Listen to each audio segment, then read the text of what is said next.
好的，纳维亚的优缺点的小分析啊，那么我们照例要先说优点啊，因为优点比较重要吧。那第一就是灵活性，我觉得这个比伤害要重要很多。换句话说呢，伤害这个东西你只要刷剩余物总能有的，但是灵活性就决定了一个角色的游戏体验是否舒适。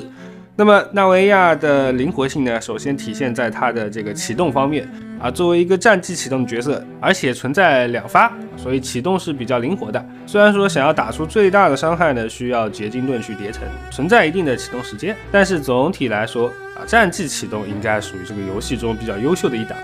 然后是攻击范围。这一项的设计呢，会决定战斗时候的操作门槛，因为攻击范围越大，命中的概率就越高嘛。那么纳维亚的大招是一个跟随性的 AOE 礼炮，这一点就非常的优越了。当然也是因为它是个盐元素，所以才能给的这么优越嘛。换成别的元素，想都不要想。战绩是散弹，那么攻击范围会随着距离扩大。我觉得这个设计呢，真的很有水平啊，是一把双刃剑。散弹的优点就是范围大，不用刻意瞄准啊，这是好事儿。但是添加了需要全部命中才能触发最大倍率的条件，那就产生了选择上的博弈，贴身的伤害会更高，那中距离打到的怪就更多。那这种有取舍的设计啊，从思路上来说，确实是算一个优点的。那么因为有不错的技能伤害范围，所以纳维亚的操作门槛呢并不高，容错率会比较大一些。接着是组队的方面，纳维亚其实完全可以不用双眼，1延3后台也是可行的，甚至把自己当成插件也是可行的所以呢，传统岩队在破盾上存在的问题就得到了缓解。那么这么多定位，让它在玩法上呢也有很强的开放性。最后我觉得很重要的一点就是，虽然纳维亚需要启动时间，但是纳维亚出伤快呀，瞬发20万和用3秒打完20万，这个在实战中的差别还是很大的。因为一旦伤害够用了，那么出伤越快的角色其实是越有优势的。这个在过去的战斗中啊，其实反复被论证了。然后呢，我们就要来说纳维亚的缺点了。那第一肯定是要说班尼特对他的限制。那因为班尼特画地为牢，然后纳维亚想打出高伤害呢，你又不可能不组班尼特，所以班尼特就变成了一种限制器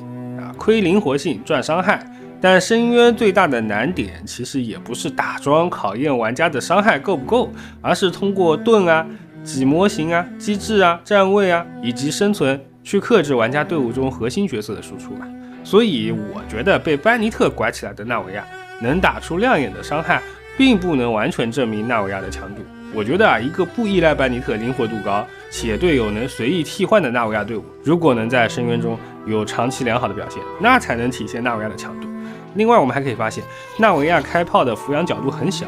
那么遇到浮空怪的时候就容易漏子弹，比如说妙脆角需要退一定的距离去打才能够打满，那么这就暴露了一个软肋，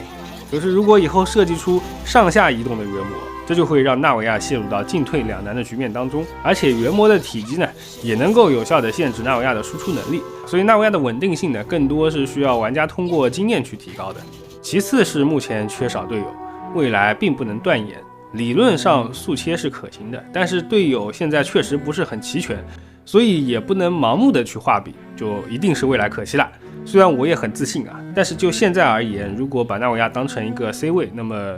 主 C 的保值程度懂得都懂。最后我觉得纳维亚的缺点就是因为它是一个盐元素了，虽然它的技能设计呢非常的灵活，但是盐依然绕开了许多强势的队友，比如说需求巨怪的场景，那么盐和风不是很搭，虽然都能组，但肯定就不是一个最优解了。那么综合起来，结合现有的以及未来的可能性纳维亚这位新的盐元素呢还是诚意满满，优点大于缺点的，